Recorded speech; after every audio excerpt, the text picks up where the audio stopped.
This is Rebecca Lowe, or Rebecca Lua, if you listen to Suboptimal Radio, and you are listening to Men in Blazers on the NBC Sports Network. It's unbelievable! From the Embassy Row studios in the crap part of Soho, it's the Men in Blazers podcast, Rog. Shalom. Beautiful day outside. Sun streaming through the blinds, You Rog. look beautiful. That sun and the blinds just on your eyes. You look vibrant. I do. I feel vibrant today. I don't know why I'm in such a Why good are you mood. so happy? It could be because Chelsea won this weekend. It's something I haven't experienced a lot in the Enjoy last it seven while and a you half can, years. young man. Yeah, no, I'm enjoying it. Even I feel pretty good. I'd give myself a C+ That's for a happiness. high grade for you for happiness. haven't seen a C+ for a while, Rog. I'm veritably bouncing. I know it is. It's amazing stuff. You've also been enjoying the baseball playoffs, Rog. Been a bit baseball bonkers. Yeah. Past 10 days, I will say. Mm-hmm. Which is rare for me. Yeah, I know. I'm not sure we've talked that much about baseball on the podcast before. When I first came to America, Yeah. I adored baseball. I think I've said before, watching it, I felt like I was watching chess with chewing tobacco. Uh-huh. I lived in Chicago. The great Frank Thomas White Sox teams. Yeah. I'd go and sit in the bleachers at Cubs games every afternoon, marvel at Mark Grace and Ryan Sandberg. But the more football that there started to be on American television, the less baseball I could watch. You know, just keeping up with English Premier League, La Liga, Champions League, Bundesliga, MLS. I mean, it just started to force it out of my life until I stopped watching it completely. Mm-hmm. But I've got to say, like many in America right now, the romance of these playoffs just sucked me back in. Like Wayne Rinstone in Sexy Beast. No. Amazing. I mean, even though it is bloody slow, it's a bloody slow sport. It's like watching West Brom play Sunderland for back to back. 7 times in a row. Yeah. But wow, that Dodgers-Mets series, fantastico. Yeah, I don't really watch a lot of baseball, Rog. And I've been in America for a long time. I've been to a few baseball games. I enjoy it when I go, but I don't, I'm so committed to basketball, and especially preseason. I probably enjoy preseason NBA basketball more than playoff basketball. I love the preseason. Well, but at least I the preseason counts for something. Yeah, because the regular season doesn't. Gary Kahn, who is our accountant here at the Embassy Row Studios in the crap part of Soho, know him well. He loves the New York Mets. And I can basically figure out how the Mets are doing by the speed with which he's walking to his office in the morning. He just has a little gait about him when the Mets are doing well. I was going to say by the amount of money he's embezzling from you. No, he doesn't. Gary wouldn't do such a thing. If he's embezzling a lot of money, he's a lovely, Mets not honest doing so human. well. Gary would never do such a thing. Oh, it's always the ones that seem honest that are the great embezzlers. No, not true. But I say, the He's Mets, one of the good ones. Being an Evertonian, it does make me feel an enormous amount of empathy for Mets fans. Yeah. And watching them toil under, one would say, rather unfair conditions momentarily against the Dodgers, and then seeing their old player, who I really love, the ginger beard of Justin Turner. Oh, you love a ginger. Oh, this is a man whose predecessors look like they've laid siege to medieval castles and ridden Viking longboats out on a raiding party or two in his past. Jacob deGrom, David. Oh, that head. I haven't seen it. Oh, you've got to picture this. This is a man who's not just content to dominate batters, but he wants to rub it into all balls' faces while he's pitching. How much hair he's got? It's just a swollen abundance. It almost needs. You mean like Carl Martino?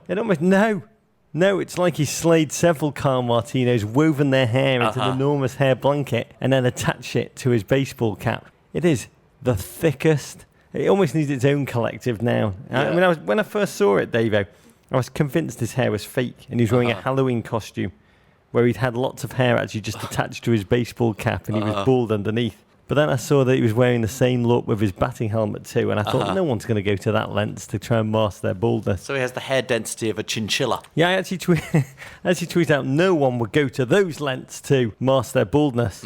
And at the fake Matt tweeted, well, Hulk Hogan and his red bandana. But irrespective, Davo, I say Mets Cubs.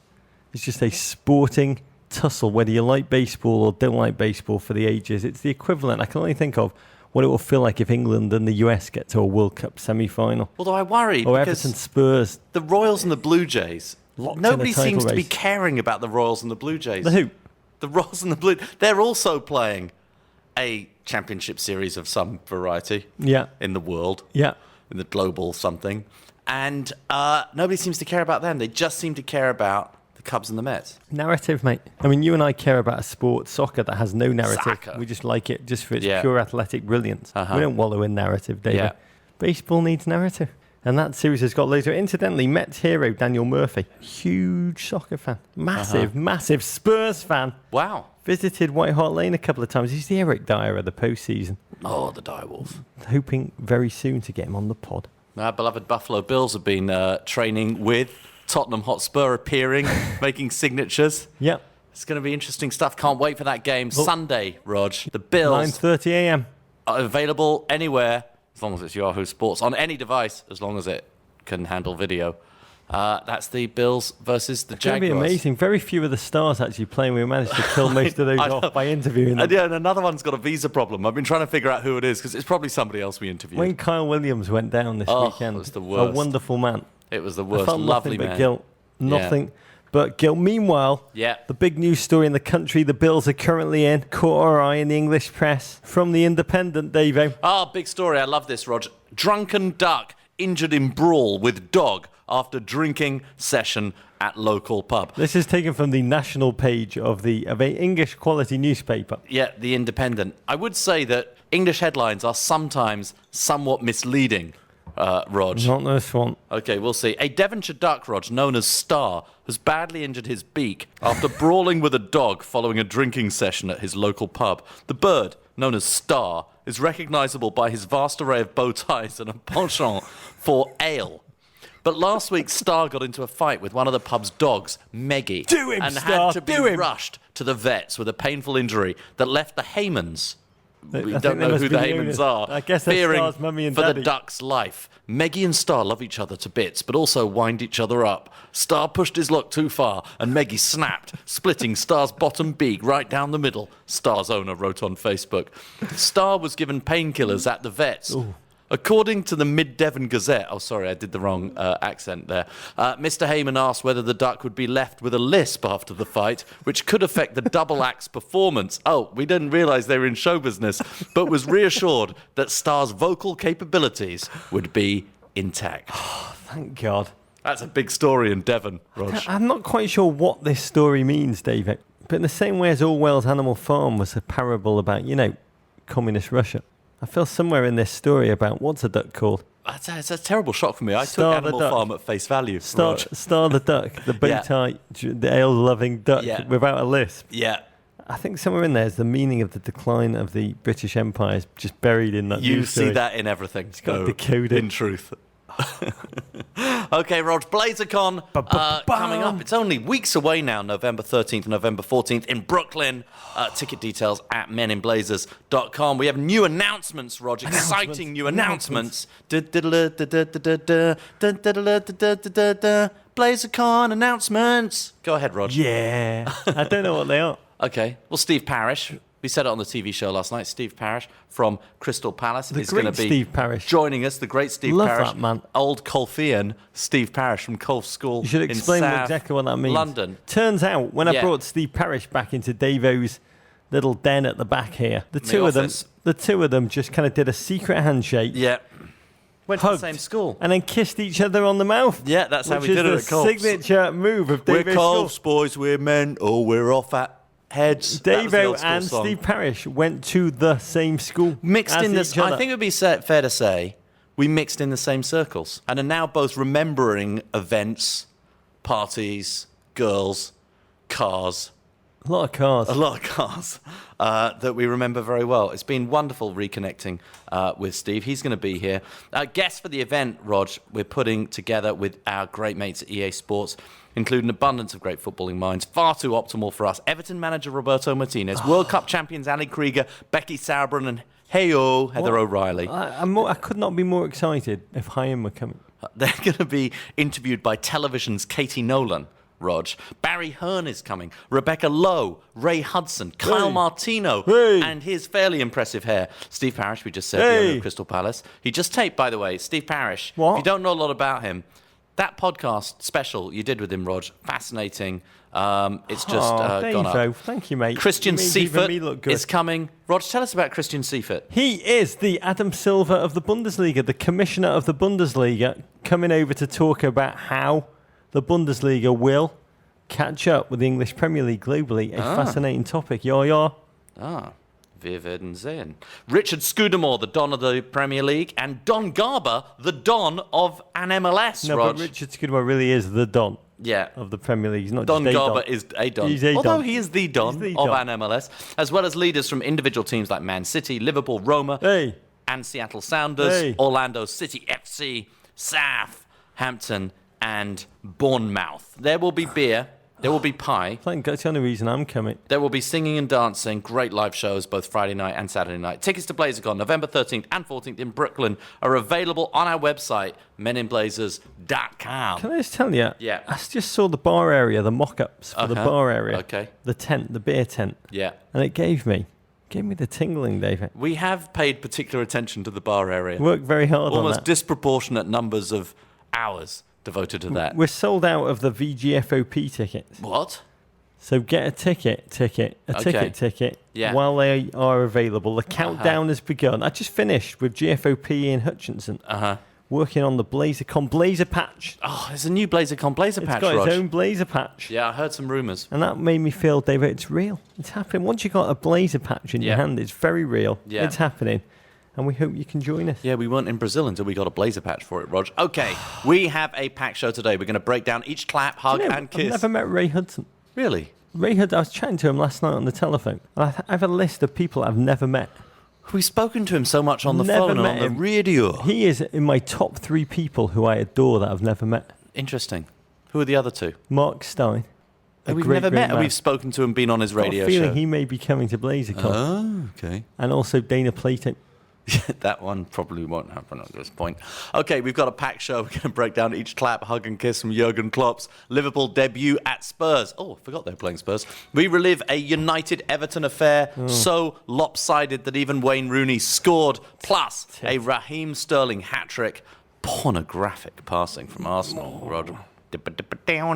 And prayers for poor Brad Guzan. To the football, Rog, crack open a Guinness. Not just a Guinness, mate. Oh, it's the Nitro IPA. Yeah, you like this, don't you? I love the Nitro. This It's is the infused, Rog, drink with nitrogen for a smooth, balanced finish. You know, it's made from not 1 hop, not 2, not 3, not 4, 5 hops, Rog, go into this. That's a lot of hopping, David. That's no, not hopping, hops, Rog.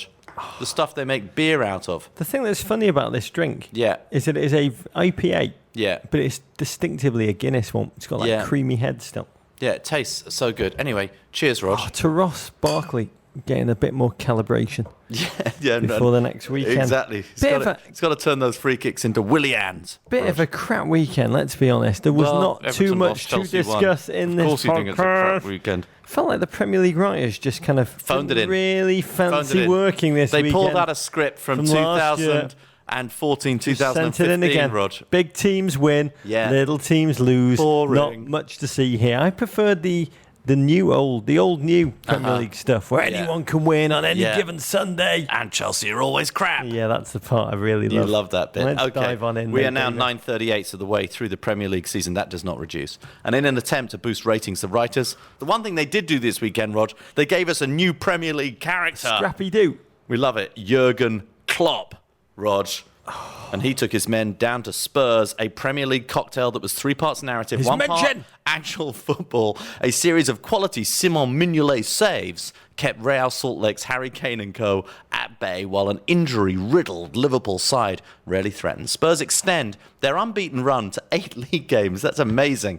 But all the talk post-game was about Jurgen Klopp. Well, all the talk pre-game was about Jurgen Klopp. too. I mean, the Jurgen Klopp era has begun. Yes, it has. When I woke up... Too many Jurgens. On Saturday, mate, you can never have too many Jurgens. Yeah, well, you can. I couldn't have woken up any more excited, David, to watch this game. Jurgen Klopp, he's a man who's just so emotional. Yeah. He's so cuddly. He's so exaggerated in his mannerisms. Yeah. He conjures the kind of emotions I normally only get when a man is wearing a mascot suit.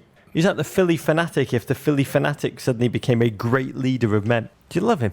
Well, I don't really know what I feel about Jurgen Klopp, because I feel like I've been hit over the head with Jurgen Klopp by the media, and I find the fawning over Jurgen Klopp right now sort of ridiculous. Everything he says in front of the press is greeted with laughs. Every appearance is man of the people. Is it, or was it dry humping? Yeah, it might be closer to dry humping. But it's sort of amazing, and you feel like it's going to turn inevitably at some point. And I just want to fast forward the tapes and see where we actually are in a few months' time.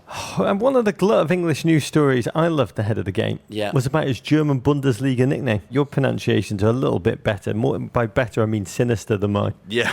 Yeah, it's more authentically German, is what you're trying to say. Der Menschenfänger, Rog. Yeah, which the man catcher. I know everyone knows what that means at home. You're saying to yourself, oh, yes, the man catcher, that medieval weapon for subduing human beings. Well, it's really the people catcher, I suppose. He's equal opportunity. It's a spear like a weapon. It's a pole with two pincers lodged on the end that penetrates whatever the thrower was trying to hit. The tips are often, as you know, spring-loaded. Yeah, of course. Which allows the weapon to wrap around its intended target. It's mostly used, as you do, to pull people off their horses and then drag them to the ground. German technology always efficient, Rog. Apparently a tribute, the Menschenfinger, yeah, to his infinite levels of charisma. Yeah. But I have to say, file that nickname under words that seem more sinister to the Jewish ear than to other people's. I don't know. I think Menschenfänging, Rog, is pretty sinister to everybody. I don't want to be Menschenfänged. You don't? No, not at all.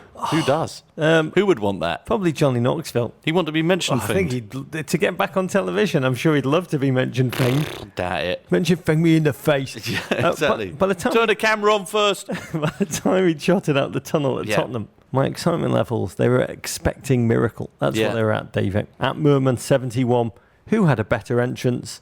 Jesus into Jerusalem or Klopp into White Hart Lane? Hashtag was he floating? But we spoke a little bit about this game yesterday during the TV show pre-production, Rog.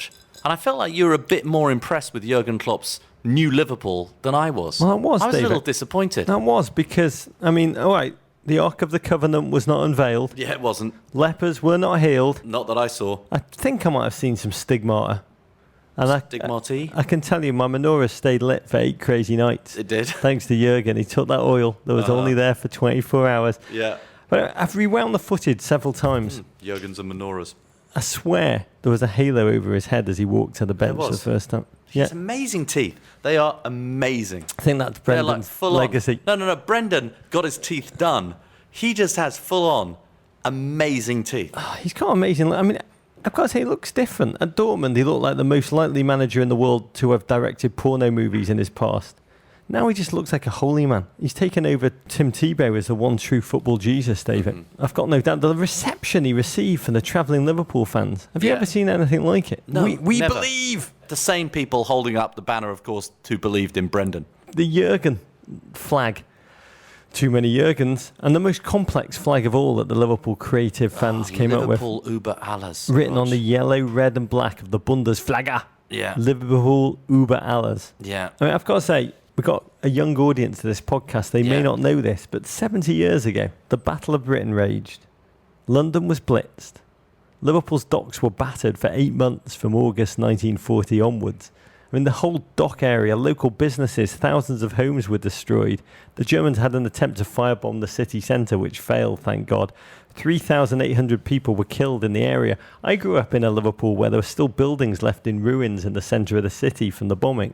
I went out for dinner on Saturday night with a German friend of mine, and all he could talk about was the shock he felt as a German, watching the travelling Liverpool fans lift up the German flag with Liverpool über alles on it on the way down to London. Yeah, we should say Deutschland über alles was the slogan of the Third Reich and of their fascist philosophy. It's not just the fact that they are supporting a German or even holding up the German flag. It is that writing on it is I think it's all remarkable. Amazing. All I'd say is football is the ultimate healer. It is the ultimate healer, is what I will say. But it wasn't all sun and lightness for Liverpool. The curse of the Brodge in full effect. In the run-up to the game, Joe Gomez, Danny Ings both ruled out long-term with ACLs on the same day. Klopp loves pace. He lost 2 of his fastest guys within 24 hours. And he lacked the injured Benteke. Sturridge dropped out with a knee injury. Hendo out long-term. Firmino. And I guess the big question for me was, what of the Dortmund kind of model, the full throttle football, would we see? Could we see when he'd only just taken over the team ahead of the game? Well, it's going to take time. It's going to be a work in progress, and he's probably not going to be able to do it with exactly the same personnel. Well, he only had 2 days of training to try and impart his ideas. The three big changes before kickoff were Origi in as a starter, which I guess was a forced hand with all of the injuries. Yeah. The Dortmund formation, the 4-3-2-1, with Emre Can shoved into his true role of midfield. Yeah. And I don't know if this was Klopp or not, but Adam Lallana unveiled a tasty pair of lamb chops for this game. Yeah, he did. He did. Ahead of the game, a bit more facial hair across the team, we should say. Ahead of the game, Klopp said he wanted, quote, more braveness, more fun in the players' eyes. He wanted the players to play like our best dream, which I love. He wants them to play like they think they're out at a party with Dana Plato and Molly Ringwald. Yeah. Just take the pressure off, lads. So we belted ourselves in, Davo. What do we see without Brendan Rodgers? It was funny watching Liverpool play without Brendan Rodgers. I realise I'm so accustomed to watching Liverpool with a perpetual fear that Liverpool were going to score, and we cut the camera to that Brendan Rodgers. I did it! The short arm. Salute. I did that. I witnessed it. Watching Liverpool play without fear of watching, I did that, Brendan Rodgers on the sideline. It was a very different experience, a very different emotional connectivity. Do you think Brod watched this game? I think he probably dressed up as an old milkmaid and secreted himself into the stadium at Tottenham, and watched and constantly shaked his head. Just tried to foment revolution amongst the fans. Yeah. Throw a few banana skins in the way of the beloved Jurgen. But it didn't work, Dave, because Liverpool, out the gate, so strong. I mean, they just charged at their opponents with a manic determination. They did. Divock Origi, Rog. I tell you, he's not had a Premier League goal ever. But he did hit the bar in this game. That's the Klopp effect. I tell you, that's the best thing he's ever done in the Premier League. Headed against the bar, a furious scramble ensued. And you say about Spurs, they were also playing, number one, not a lot of talk about them in the run-up to the game, despite their 7-game unbeaten record. Nervy at the start, without the protective cloak of Eric Dyer, who was suspended. It was hard to tell what kept Spurs struggling. Was it just that the Liverpool players were just trying bloody hard to impress a new manager, Emre Can in particular, who charged around like a man determined to grab a fresh start? But around the 30-minute mark, Davo, you started to think Liverpool might have punched themselves out. Tottenham facing some of their own absences, Rog. Eric Dyer, a mark of the new aggressiveness that Tottenham are playing with, that he's suspended for this game. He's had something like 5 yellow cards in 8 games, Rog. And definitely sort of trying out a new midfield there in combination. But after a while, Tottenham got on the ball, Rog, and they got into Liverpool. And Liverpool was struggling to possess the ball. And you sort of felt, I was watching Jurgen on the sideline thinking, oh my God, I've come all the way to England for this crap. Like, what on earth have I done? Literally, it's like watching a second division German side try and get the ball out of defence. Yeah, and Spurs started to assert themselves, creating chances for Harry Kane to miss. You can, when he runs in on goal, Dave, you can almost hear his little voice saying to him through your television screen, I'm not going to do this. I can't do this no more. His confidence is set at Brad Guzan levels now. And when they cut to the Spurs fans after he thrashes the ball, inevitably straight at the goalkeeper's midriff, you know, they used to chant Prince Harry last season. I bet most of them would prefer the real Prince Harry started for them now. Harry Windsor, Prince William's half-brother, rather than Harry Kane. Second half, deadening affair. Coutinho and Eriksen, normally so creative, both blunt. Liverpool fell apart completely in the final third. Origi toiled with little effect. Spurs conspired to break on the counter, but Kane and Lamela's wobbly confidence made sure it came to little. At Wally Waldrep tweeted, Klopp is like a kid who opened his gifts on Christmas, only to find out he doesn't have any batteries to power them. My favourite moment of that second half was when Joe Allen came on. He's got the hair of an art teacher. He does not look like a footballer, Rog. There's no doubt. No wonder Brendan Rodgers forgot about him. At Slad tweeted, Joe Allen is slowly turning into Kenny Loggins. Hashtag Danger Zone. He must be the most tweedy-looking footballer in the Premier League. Klopp unveiled in that second half all of his managerial strategies, hugged Lallana as he took him off, like the owner of a mistreated kennel puppy just wanting to give love, rebuild trust. He kissed Ibe before sending him on as a substitute. And then he slapped him, Rog. At full time. Yeah, you got to keep your kids on your toes. Don't know whether Daddy's going to give you love or Daddy's going to give you a slap. It's bad parenting, Jurgen. And then there's a lot of clapping, occasionally with accompanying chicken head movements. Question, was this 0-0 tie much of a result? You told me you thought that if Brendan Rodgers was a manager, he would have been fired after this game. But you're right, he's been there 2 days. What is he going to really go and be able to do? But there's a long way to go with this team. And I think there are a lot of Liverpool fans who believe that ultimately Brendan lost the dressing room. He couldn't inspire these players. There's only so much you can get out of your football team from inspiration, Rog. It's ultimately got to be quality and confidence in the actual players themselves. You know, and he's got to get lucky with injuries, let's face it. I loved watching him walk around at the final whistle, talking to Sacco and Lucas immediately in the aftermath on the field, watching them listen with intent to his adjustments, his little tweaks in their ear. These changes are coming, and he's got time now to work his ways for real on the training ground. The big stat that's been much talked about, Liverpool ran 116 kilometres. They're the first team to run further than Spurs, who are a hard-charging team. They ran 114.8 in a Premier League this season. That's one thing you would not have seen under Brendan. It was massive that Liverpool didn't lose this game. That was really their result. The further wasn't snuffed out immediately by cold, harsh Premier League reality, with Benteke, Hendo, Firmino still to come back, Sturridge still to come back and then get injured again. I've got to say, fourth place is definitely a live option. I mean, Everton have been much buzzed about this season. They're on the same points right now with Liverpool, who have been seen and perceived as a team in crisis. His next games, Southampton home, Chelsea away, Crystal Palace home, and then Manchester City. I think we'll see the true change really in a crucible of Premier League activity there, Davo. Yeah, going to be very, very tough games. And Spurs, Rog, 8 games unbeaten. I must say, I know we've still been watching That So Spursy, but it's a slightly different kind of Spurs this season. I do see more aggression. I do see more bite. I do see more physicality. And I like that. I think it's a huge amount for Spurs fans to feel incredibly optimistic about this season. Very, a lot of questions about Jurgen Klopp freely admitting he's had a hair transplant, David. Yeah. At Contrario Mar said, is it bald denial if you freely acknowledge your prior baldness? Oh, what a question. What? Yeah, it is. I said the act of getting a hair transplant is bald denying, Rog. There's no doubt about it. Even if you admit that I dye my hair, it is still grey denying. Oh, it's so interesting. I mean, that question makes my head ache, like when I used to try and consider the notion of space going on forever when I was a kid. Yeah. Not sure what my position is on that. I'm going to have to review it through the season. Sorry to bring this up. Everton 0, Manchester United 3. A false result. Really? No, I'm just saying, that's what you say when you lose, isn't it? Okay, Louis van Gaal's Army rebounds from their pre-international break drubbing at Arsenal and comfortably dispatch a listless Everton. Goals from Morgan Schneidlin, assisted by Chris Smalling, Ander Herrera and, Wayne Rooney, Rog. Yeah. Ensure United stay third, just 2 points behind league leaders Manchester City. Let's talk about nice things. Okay. Let's talk about the Howard Kendall tribute ahead of the that was game. nice before the game. Can I take a second to talk about Howard Kendall? Go ahead, Howard Kendall. He was the Everton manager in your youth, Rog. Club legend. First as a player, he won the title with Everton 1969 to 70. Part of the Holy Trinity with Alan Ball and Colin Harvey. Then in the mid-80s, he led the team, Everton Football Club, as manager to 2 league titles, an FA Cup triumph, and a European Cup Winners' Cup win.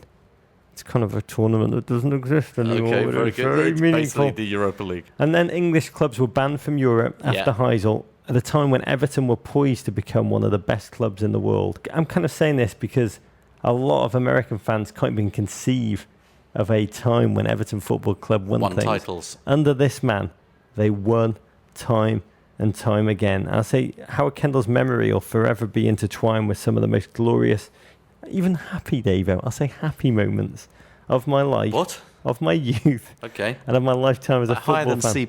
Yeah, it's before I knew you, Dave. I was happy. I was happy. Oh, what a horrible thing to say. He said, not because it's not all about you, mate. Okay. He was a true Everton fan. He was always around the club. He lived in the area that I grew up in. I always saw him. And he came from an older era of football where the players, the managers were more accessible, truly part of the community. And I'll miss him terribly. Oh, Rog. Wonderful, so nice. Wonderful man. And that's all we'll talk about this game. Yeah, that's it. Because it wasn't that pretty for Everton, Rog. They made Smalling and Jones look like a world-class centre-back partnership and had some defensive lapses of their own. I know we are pro-American goalkeeper, Rog, and we're very pro Tim Howard, but this was... We're getting more and more pro Nick Romando. Yeah, this is a slightly shaky performance from Tim Howard. Manchester United, we still know nothing about them, really, and yet they are finding ways this season to score quite a lot of goals. Well, Van Gaal unfortunately tweaked his lineup ahead of this game, snuffing out both weaknesses I hoped Everton would prey on. Yeah. Schneidlin replaced Carrick in midfield, which gave United enough energy behind Herrera to completely overrun Everton. And at centre-back, Daley Blind, gone. Phil Jones, Smalling reunited in the heart of the defence. And it felt so terrible. It felt so terrible for poor Romelu. He bullied Liverpool last time out. I have to say, I thought Smalling and Jones were fantastic together and really parried him and repelled him to a large part. And this was one of the most frustrating kinds of losses as a fan. I can take games where Everton battle and are overturned and lose.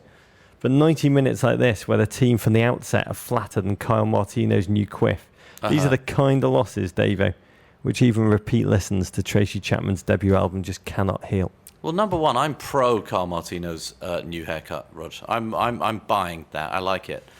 Number two, this for me is sort of... Everton used to be for me, under Moyes, a very consistently better than mid-table, less than top six team. They were sort of like consistent. You might as well just pat me on the head while you talk about this. Go on. Right now, Everton, and it has been progress, this team, there is a bigger variance between their great performances and their low performances. There's a lot more inconsistency. And they have players. I'm not sure that there's a player with a wider variation between when he's on and when he's off than Romelu Lukaku. He's like, it's a very, very different Romelu that you see. I can think of loads of players. Who?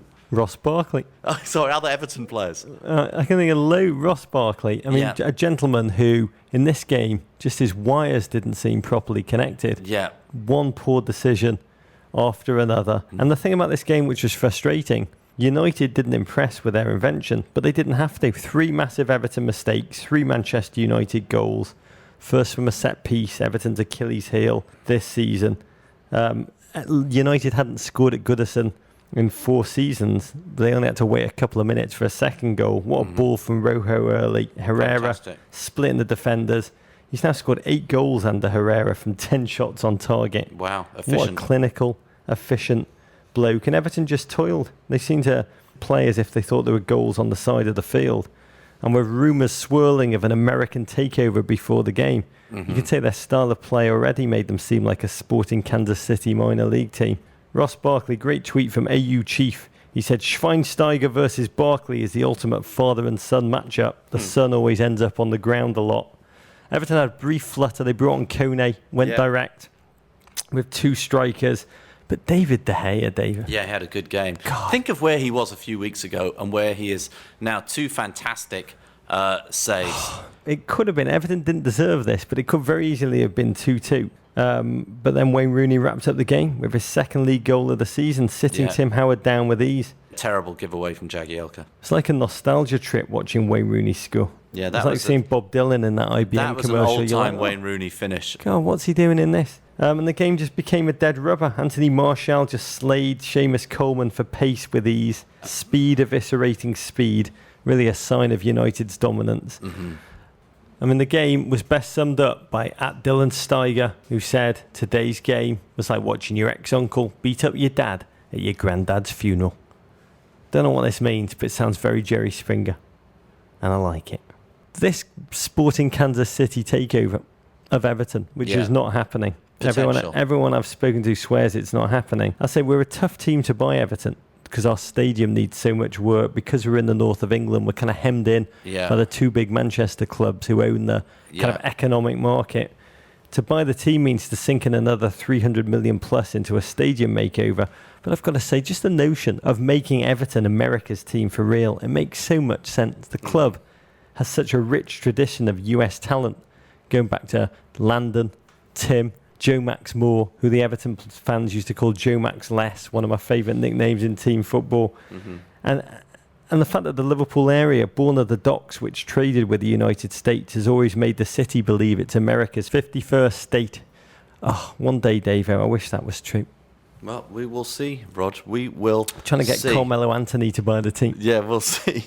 Watford 0, Arsenal 3. After a somewhat stale first 62 minutes, Arsene Wenger's team imposed their will on the Hornets. A clinic in deft passing saw Alexis Sanchez, Olivier Giroud and Aaron Ramsey fill out one of the most well-groomed score sheets of this young Premier League season. Impressive past the first 62 minutes, Rog. I'd say the first glimpse of the Wenger coat. Emotional on the Ushering sideline. in fall. Yeah, it's fall for real now. Watford, disciplined, organised, physically robust when needed. But the result never felt in doubt. That's the best thing I can say about this Arsenal team. Yeah. You never doubted they were going to win this game. They just seem to have so many goals in them right now, David. The first goal, the kind of goal that the Arsenal of last season would have been on the end of. Watford attacked. They believed they had a penalty. But what happened? Oh, no, they go right up the other end.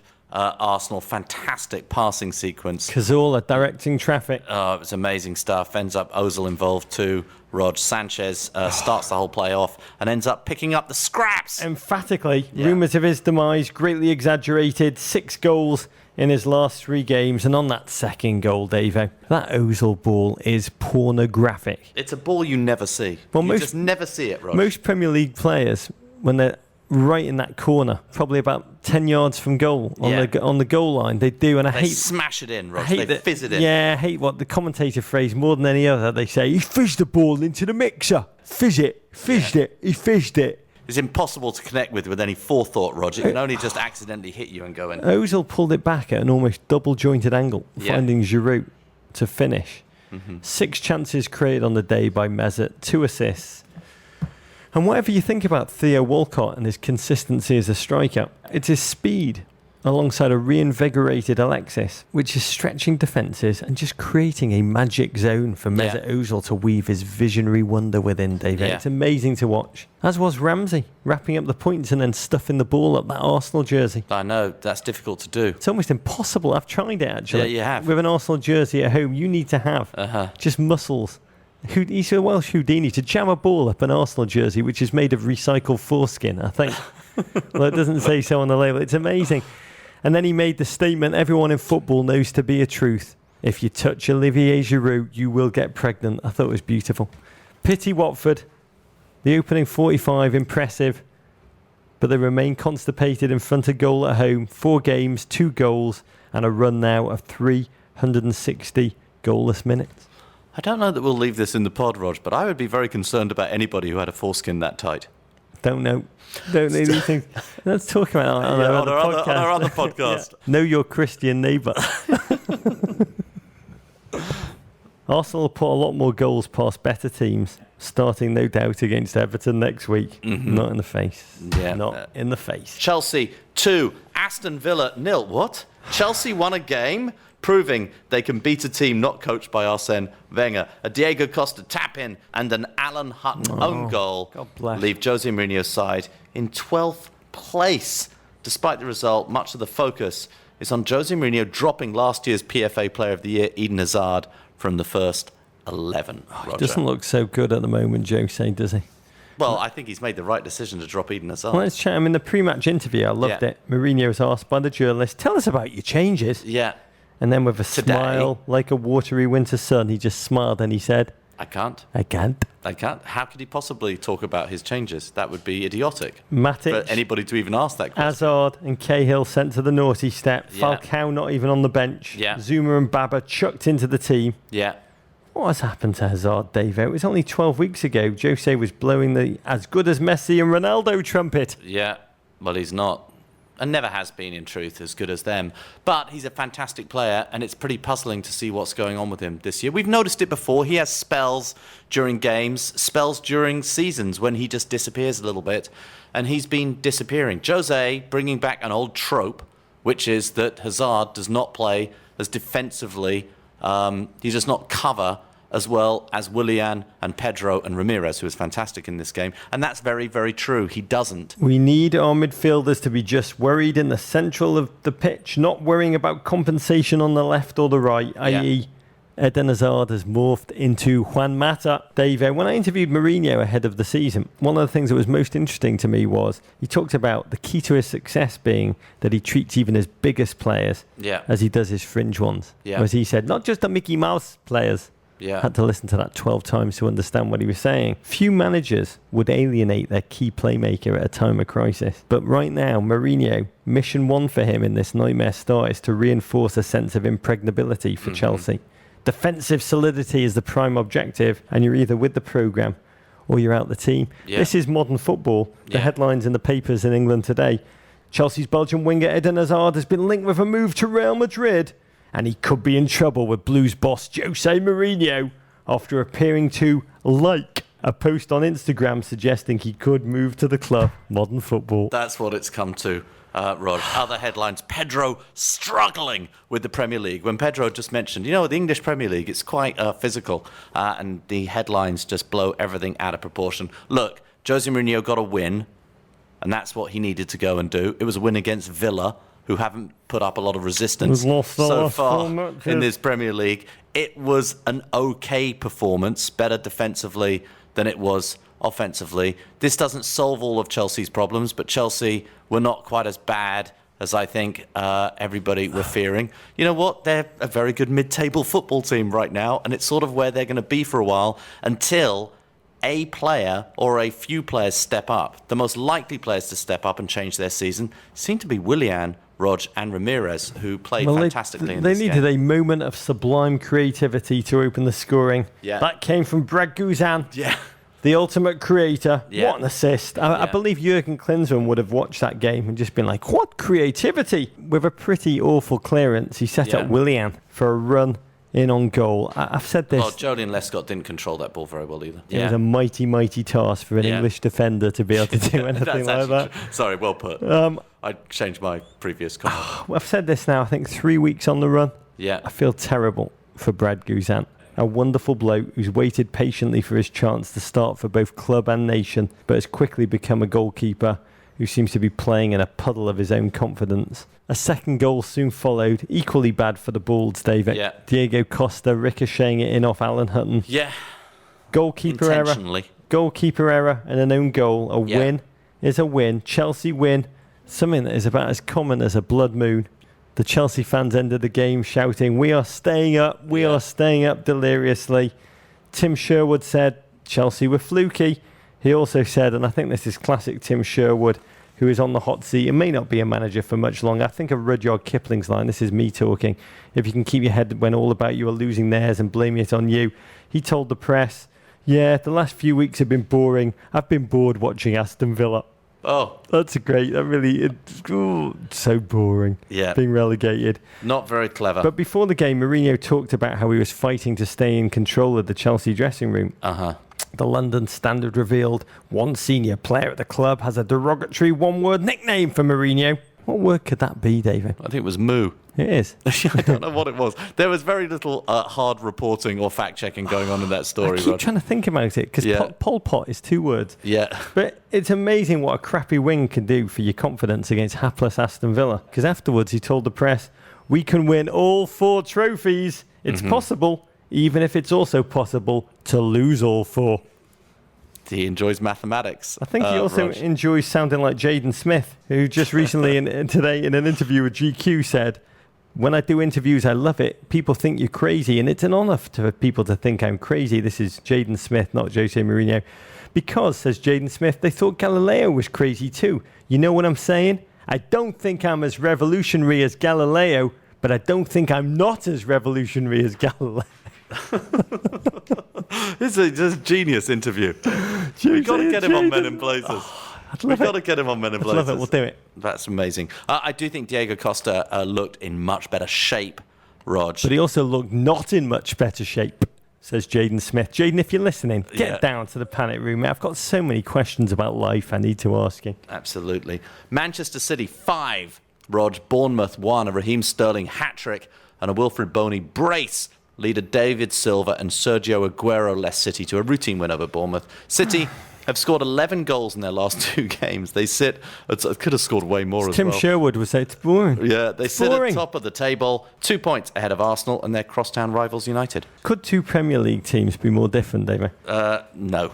They're like the Davo and Roger of Premier League teams, City and Bournemouth. It's like a false equivalency almost watching them. This was penthouse and the pavement, upstairs versus downstairs at Downton Abbey. I mean, no David Silva, no Sergio Aguero, no Vincent Kompany, but no problem because this was the day Raheem Sterling became a man. The big bottom small was unstoppable. He was unstoppable. Roger, I've always thought about Raheem Sterling. You know, there's a lot written, a lot said about Raheem Sterling in the off-season. Can't finish, that he's really not that talented, he's not that great. I've always felt that Raheem Sterling is a remarkably talented footballer, and I think he underachieves partly because of his focus, because of his mentality. This was a really significant thing for Raheem Sterling in a Man City uniform to have this kind of a game. Yeah, the goals weren't all incredible, but when you actually slow down the tape and you watch them again, they're all better goals than they originally seemed. Which are the best kind of goals, says Jaden Smith. But then again, they're not. Not comparing myself to Raheem Sterling. The hard thing, I'm just saying. I'm like him, but then again, I'm not. Yeah. The problem was he scored them on Bournemouth, and their defence reminded me of when I play my kids on FIFA 16, and I defend just by pressing X on the controller to slide tackle in there crudely, and just all my players end up on their bottom. Yeah. The second strike was exquisite. The third, which was started by Jesus Navas with his signature move, purposely missing in front of a gaping open goal. Yeah. I mean, by the way, I say everyone, not to knock Jesus Navas. Yeah. Everyone is bad at something they do a lot. I am. Yeah. I eat a lot of ramen. Yeah. And I'm humiliatingly poor with chopsticks. Really? Yeah, terrible. I didn't know that. The amount of sushi we've eaten together. Have you always eaten a fork? Sushi's fine. Sushi's fine. You can kind of get away with sushi. That's how you handle your chopsticks? No. Okay. I'm too old now to ask anyone for help with my chopsticks, someone to really teach me. And with ramen, it's really where you come undone. Yeah, I need a sensei. Come and train me. But Jesus Navas plays a lot of football, like I eat ramen. And he's just crap, I think, at a few details, like crossing and shooting. But no matter, because Raheem stepped in, picked up the mess. You love the way he dropped his shoulder. Oh, that little shoulder drop. Faked the defender out of his boots. Rog dropped the shoulder. He jinked and joinked Rog. And his first step, Rog. 2 goals also for Wilfred Boney. Massive for his confidence. After he'd spent the week saying this year after I moved to City, been the darkest of my career. Talking about darkness, up the cherries. When I met Eddie Howe over the summer, he said, we will be on the end of a couple of shellackings. Yeah, he's one of them. He said there'd be 5 goal shellackings, he predicted, but he wouldn't have expected to be without 7 starters due to injury. Yeah, it's going to be bad. Fascinating to see what resources Bournemouth can throw at the transfer window. Their chairman, Jeff Mostyn, is coming to BlazerCon, so we'll be able to ask him, Davo. Yeah. But with Tottenham, Southampton looming in the league, Liverpool charging up for the League Cup, they've got to find a way to grab some points at this stage any which way. Up the cherries. Yeah, Eden Hazard might be for sale, Rog. Crystal Palace 1, West Ham 3. I enjoyed this game. The Irons surge into the top 4 after beating 10-man Palace at Selhurst Park. With the score tied at 1, Dwight Gale received his second yellow card of the game. What was he thinking right before the break? After failing to find a way through, Manuel Lanzini finally put the Hammers up 2-1 in the 88th minute, courtesy of a fantastic headback from Andy Carroll. 6 minutes later, a tidy Dimitri Payet dink. Oh, tidy. It was lovely. Over Wayne Hennessy, secured the point. Performance anxiety yet again for Crystal Palace at home. Their fans are boisterous and all-loving, but their counter-attacking football actually prospers better on the road. Yeah. But the fans at home want them to attack. Yeah. And here, Dwight Gale, watching it, Davo, it was like he was channeling Diego Costa light. He argued with every one of his opponents, got in the ref's face, drew a penalty, and then 2 deserved yellow cards before exiting on the stroke of half-time. Credit Slavan Bilic. It was his 2 substitutes who combined for the very late breakthrough against 10 men. The man bun of Andy Carroll knocked the ball back for Lanzini to finish smartly. As a great West Ham fan, Irving Welsh would say, goal of a shagger. Watching Andy Carroll hump the prone Lanzini, it was like watching a walrus cow mate. Wouldn't be surprised if Andy Carroll is now out for 8 months, Dave, after exerting all that energy, spreading his seed. Yeah, when fit, we've said this before about Andy Carroll, it's a very good plan B in the Premier League to have a guy you can bring on as a sub and you can just becomes a good target, you can aim the ball Him at the back post. Great nod down. Payet. Fantastic purchase. That was beautiful. 5th goal of the season. Yeah. But more than that, he's created more chances than anyone else in the league, 39, an eye-popping statistic. Yeah. 4 away wins for West Ham, 10 goals scored, yeah. 1 conceded. What a time to support the Hammers in decades. America's falling in love with football, falling in love with the Hammers. We had a very giddy Seth Meyers on the show last night, right, David? Yeah, he called that the transfer, Rog, of the off-season, without a doubt, of the window. We told him West Ham only need 23 more points to stave off relegation for another season. They're going to be better than that. When we're talking about our guest, David, who's coming on the show next week? Molly Ringwald. Couldn't be more nervous. I know, you are quite nervous. I've watched 16 Candles to prepare over the weekend. Yeah. Well, first of all, with modern eyes, it's a bit alarming, the storylines about how the main kind of women are treated. As with almost every movie made in the 1980s, Rog. Secondly, the camera. Forgot how little it moves in every scene. Oh, I like that. But I was also overwhelmed with a sense. Have you watched the Men in Blazers show, Rog? John Hughes directs that too. Oh, I wish he did. Late, great genius. Yeah. But I was like overwhelmed watching it. That when I first watched that, as I did so many times with Pretty in Pink in the 1980s, I mean, it's no exaggeration for me to say that Molly Ringwald / Andy Walsh is a core reason I moved here. Her, Dana Plato, Ferris Bueller. And now we're going to meet her, Dave, in our panic room. Exciting. I love Rog. America. Newcastle 6, Norwich 2. Rog, Steve McLaren's side equalled their goal total for the entire season. They explode, Rog. 4 goals from Jorginho Wijnaldum and 1 apiece from Ayoze Perez and level-headed Serbian Alexander Mitrovic. Level-headed, so level-headed. Lift Newcastle off the bottom of the table. They now sit 18th ahead of Villa and Sunderland. 6 shots on net, 6 goals. Yeah. Phenomenal performance. Yeah. $22.4 million summer signing. Wijnaldum, Perez, Sissoko, Mitrovic. Yeah. Oh, when they gel, that fast-charging movement, it is devastating, high-octane football in attack. And yes, there's still the all too familiar glass jaw in defence, Dave. At BWhiteUF tweeted us to say, apparently, Tim Krul was the one holding back this explosive Newcastle attack. I love Steve McLaren's face when the 6th goal went in. He just looked on bemused, the face on him. It was as if he was watching his team play and ignore everything he told them all week in training. Is this going to be a turning point for Newcastle season, David? It could be, Rog. Or it couldn't be. We have no idea. We have no idea whatsoever. What we do know is it's the Tyne and Wear derby next week against Sunderland, a game which has its own microclimate. It really does, without a doubt, Rog. Southampton 2, Leicester 2. The Premier League writers get lazy and pen an all-too-familiar plotline. Leicester spot an opponent, 2 goals, then storm back behind Jamie Vardy. The England striker pulled the first back in the 66th minute before smashing home an equaliser in the 90th minute. Leicester remain one of only 2 teams that have lost only once this season. The other, Rog, Spursy. Yeah. And they've won more points from losing positions than any other top-flight team this season. Yeah. 7. Oh, this victory, by the way, more than ever. I've got to say this. The tactical acumen of Claudio Ranieri. Yeah, the Tinker Man. He's enjoying a late career resurgence. He's got a career arc like Robin Wright. Against Southampton, he dropped Mahrez, who'd been so electric. Here he brought him on as a sub alongside Nathan Dyer, and both blokes took turns to set up the rampant Vardy. 9 goals, your English Premier League leader. Leicester have now equalled a record 7 games unbeaten in the top flight. It's fantastic. I'm just happy for Ole White, David. Yeah, no, it's amazing stuff. And Vardy, just playing a guy who's played football in almost every league in English football. A fantastic story. He's the English Premier League's Brady Anderson. Swansea 0, Stoke 1. Mark Hughes' men with their 3rd on the trot thanks to a 4th-minute penalty from Boyan. After a slow start, the Potters are up to 11th. Swansea, meanwhile, dropped to 14th. What has happened to Swansea, Rog? Only 4 points clear of the relegation zone. 5 games without a win, plunging 10 places in the league. The passing and movement are muted. Bafétembi Gomez's patented goal celebration. Yeah, we haven't seen it. Not seen so much of that recently. How have they become a mediocre team overnight? I have no idea, Rog.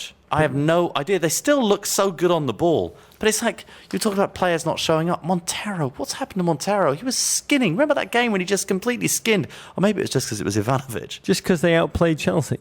Yeah. I think they could be victims of their own success, David. So many of their players who were once international journeymen are now leaders of teams headed into European tournament play. Ashley Williams, Neil Taylor, part of the Wales love bandwagon. John Joe Shelvey, now an English international, John Joe Shelvey. Yeah. Jefferson Montero, you just talked about, he's been doing double duty with Comebol High Flyers Ecuador. Sigurdsson, part of the Icelandic glorious tale. For the first time, you've got Swansea players whose hearts and minds have been elsewhere. Yeah. And their style of play, that fine touching of the ball around the box, it demands total focus and calibration. But good news, they head to Aston Villa this weekend, which should cure all that ails them. This might be the one that Tim gets it right. This might be the game where Tim's not bored. We're bored. Rog. God, West Brom God, 1, we're Sunderland bored. 0. The Baggies spoil Big Sam's Premier League return. A 54th minute crap goal Excitement. from Saido Berahino leaves Sunderland as the lone top flight team without a win. Boy, does Big Sam look at home on the Sunderland bench already. Yeah, I know. Looks relaxed. Looks like he's been there for a while, Rog. No, he's coached 4 clubs over 14 years, but the way he's just sat there slumped and bored. Here I am, As Big if Sam. I've been Not watching gonna this, change not what I to see do. it. Yep, take me as I Just see him. football. I Just call it like I football. see it. Just football. Call Get it me a straight. pie. Yep, Get pie. me another pie and some beer. He gave a start to Yedlin. Yeah, There was defensive solidity. There was little in the way of forward threat. yeah. And now we've got Big Sam against Steve McLaren in the Yeah. Tyne and Weir derby. That's amazing. Unbelievable. This is an amazing statistic, Davo. Sunday's match, the 4th time in 4 seasons that the derby falls on a new Sunderland manager's second match in charge. That's amazing. Paolo Di Canio, Gus Poyet, Dick Yeah. Advocat, they all won theirs. Yeah. Will the Pie Man, Oh, will he do his duty? amazing, amazing stuff, Rog. In an MLS, the final weekend of an MLS's regular season is upon us, Rog. And the race for the Supporters' Shield comes down to Sunday. Both New York Red Bulls and FC Dallas are on 57 points with 1 game remaining. The Red Bulls play Chicago, who sit at the bottom of the Eastern Division and are eliminated from the playoffs. FC Dallas plays San Jose, who are still in playoff contention. Red Bulls also have a 6-goal advantage in goal differential, the first tiebreaker.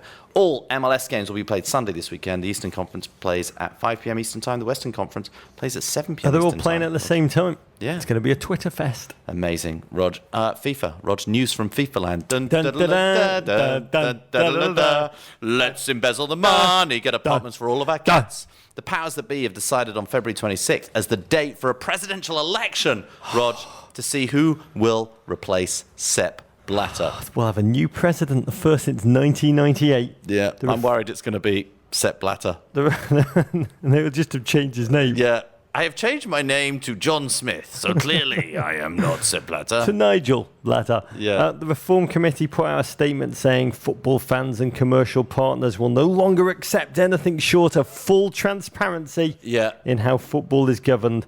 I'm actually sure They need Naismith. I'm pretty sure that commercial partners will demand a complete lack of ongoing transparency. That's what attracted them in the first place. AP's Rob Harris noted the Reform Committee also urged candour, respect, responsibility from their leaders, who then refused to speak to the press after the meeting. Plus Achons, other news, German bid for 2006 likely brought votes. Oh. What is the surprise here? The only surprise would have been if the bid didn't involve brought votes. We had a great tweet from Password is Taco, who says, will soccer only truly arrive in the US when we too care enough to buy ourselves a World Cup? We had a great letter from Brian Lux, Davo, who wanted to ask you a question.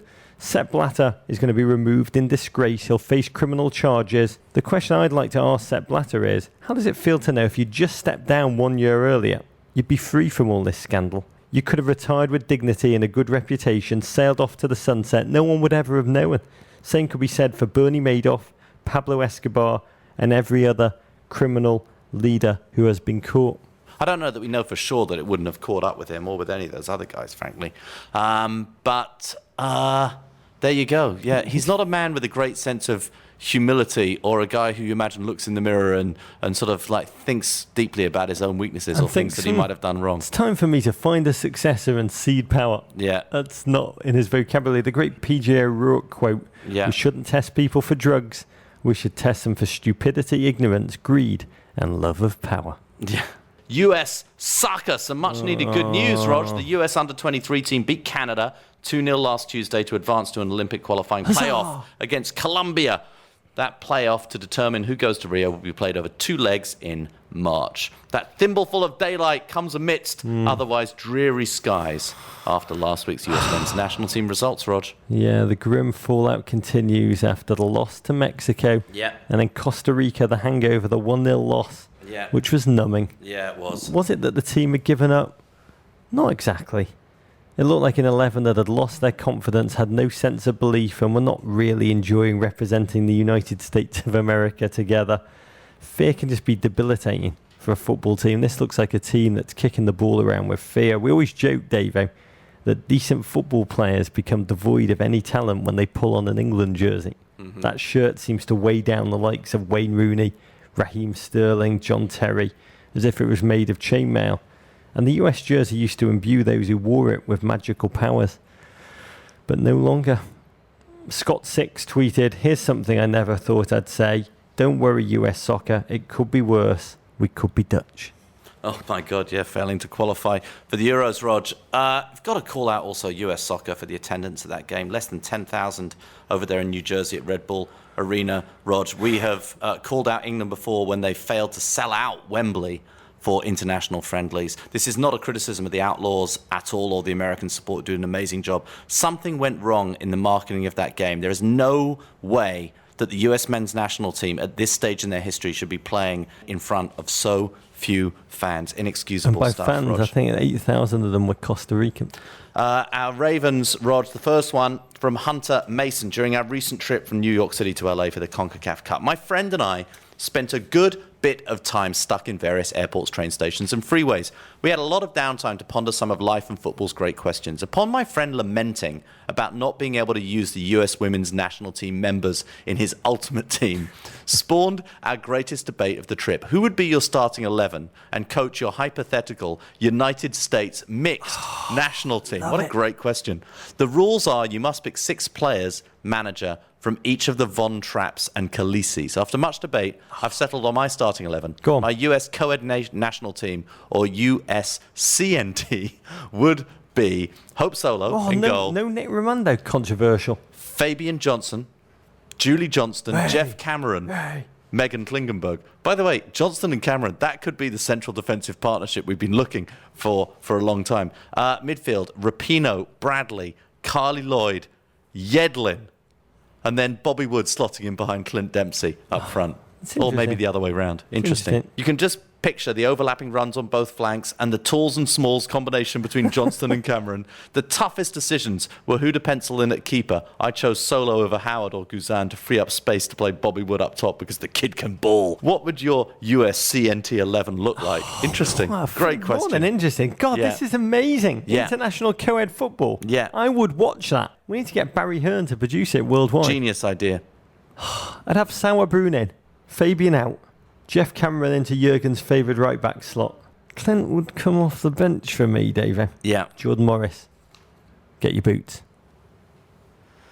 Yeah, it's interesting the way you approach it tactically. I mean, I wouldn't play Hope Solo in goal. As good as she is the greatest female goalkeeper in the world. But I think one of the things that just a very average male goalkeeper would actually do a lot better than a female goal. I think it'll make a big difference in that particular Tim Howard's position. an above-average male goalkeeper. That wasn't a euphemism. No, I wasn't saying that. But I think that would make a big difference to the team. But I like some of the decisions. I really like the Julie Johnston-Jeff Cameron defensive partnership. That's excellent, Rog. I would watch this. Someone at beIN Sports, I bet you, is putting it together as we speak. It's a great idea. The winner of the coveted Guinness Men in Blazers Poet, Philosopher, Sucker Scribe, Reverend of the Week is Alex Leipziger in Washington, D.C. Wow, this is a long one. I've got to take a deep breath before this. Okay, last year I was lucky enough to have been in Brazil for the World Cup. While in Rio, I found myself on Ipanema Beach, beautiful beach, and suddenly spied a large crowd gathering around someone or something. I couldn't see through the mess of bodies, but I became giddy with excitement that it was one of the greats, Messi, Ronaldo, Howard.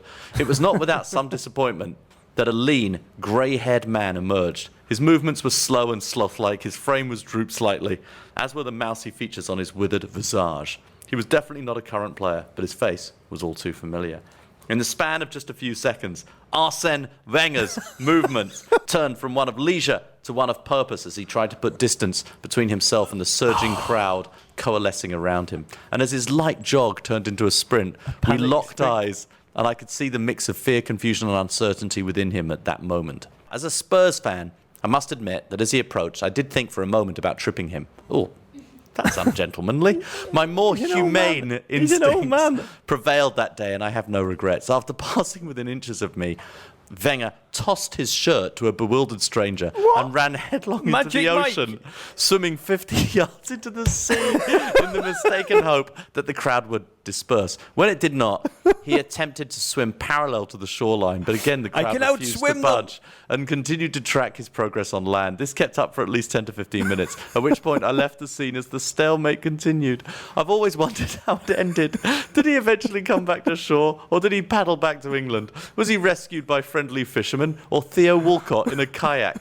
More importantly, I've wanted to draw broader conclusions from the momentary glimpse of his soul in that moment of chaos. Does his fear and uncertainty in a crisis mean something more profound for his footballing philosophy or transfer policy? Perhaps you can help me pass this out, or at the very least, be entertained by the tale. I spent the morning with Arsene Wenger right after that World Cup. He said the biggest change that he noticed in Brazil is that in the past, people with American accents used to be able to walk right past them. But now they all know him because they're all in love with football. He must have been talking about you, Alex. But whenever I feel sad, I simply Google Arsene Wenger Speedo.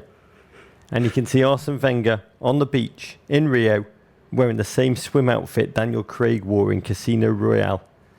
Two human beings couldn't look more different emerging from the ocean in those outfits. All I say is, God, you made a wide array of nipples. That's all I'm saying. BlazerCon Song Contest, Rog, since announcing our BlazerCon Song Contest on last week's pod, the entries have been pouring in. As you'll recall, we asked you to pen a tune that captures the unique experience of being a football fan in America. The early mornings, the Guinness for breakfast, tying yourself to teams thousands of miles away, your hometown MLS team, the US men's national team, the World Cup champion, US women's national team, all of it, Rog. If John Cougar Mellencamp wrote songs about Jack Kuhlbach instead of Jack and Diane, how would they go? These can be original songs or just lyrics set to another song. Send entries to meninblazers@gmail.com. The winner receives 2 passes to BlazerCon and will see their song performed by a team of Broadway musicians, Rog. Thank you, John Johnson. Your weekend looks like this, courtesy of Mini USA, Rog.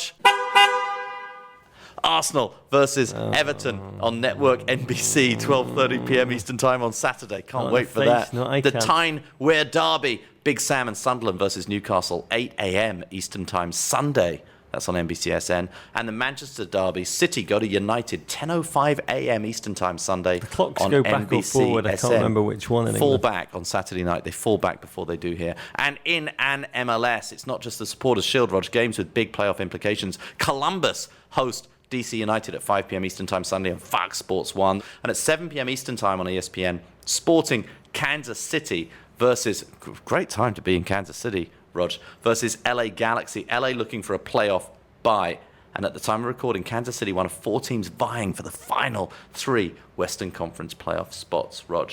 There are many ways to connect to us. One is our Amazon Emporium. Helps keep the show going. Anytime you go to Amazon for items, biggest water, go to the Emporium page, and Men in Blazers gets a tiny percentage of that. So it's got the cost of creating the show. What are you putting in the Emporium this week, Rog? A book. John Cross, Arsene Wenger, the inside story of Arsenal under Wenger. This has been a very Arsenal-heavy podcast today. Well, I think it's a fantastic book. It reads a little bit like The Innovator's Dilemma, the classic business book of what an innovator should do when he's revolutionised a sector. To what extent should they aim to perfect their product? To what extent should they keep innovating? What comes across is the extent to which Wenger, like Sir Alex, has thrown himself into every tiny detail at Arsenal, moulded the entire club to fit his exacting vision. You read this book and you kind of realise that whoever takes over is going to have no easy feat. And one interesting note, Davo, Wenger is an amazing dancer. It's a great book for any Arsenal fan, especially those who missed the glory Wenger years and want to understand the real measure of his greatness. Need to get him on Strictly Come Dancing, the British version of Dancing with the Stars. Rog, 2 words for you, and those words are ceramic knives. I've gone heavy. I've gone deep, Rog, into ceramic knives. These are some excellent ones available on Amazon. Checkered Chef ceramic kitchen knife set. 4 knives plus holder/block bonus stainless steel scissors. Ceramic knives, every bit as good as steel knives, Rog. And a bargain, so inexpensive. $27.95 for this set. And the scissors, just a bonus, Rog. Okay, you can now watch entire episodes of our crap TV show on NBC Sports Live Extra, Apple TV and Roku. It's also up on our website, meninblazers.com. Also on meninblazers.com, Rog, a place to sign up for our newsletter, The Raven, which we produce with our partner, Guinness.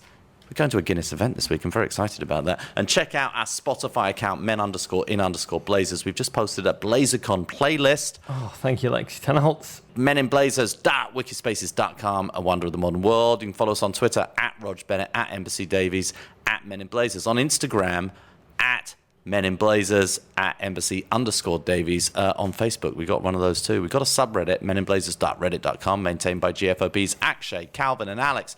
Please send your ravens to the crap part of Soho. You can always email us at meninblazers@gmail.com. Venderpunkt. Warpig. Who wants to sex Madumbo? Explosion. Courage. Take that, Gloria. Is that your analysis? Corduroy is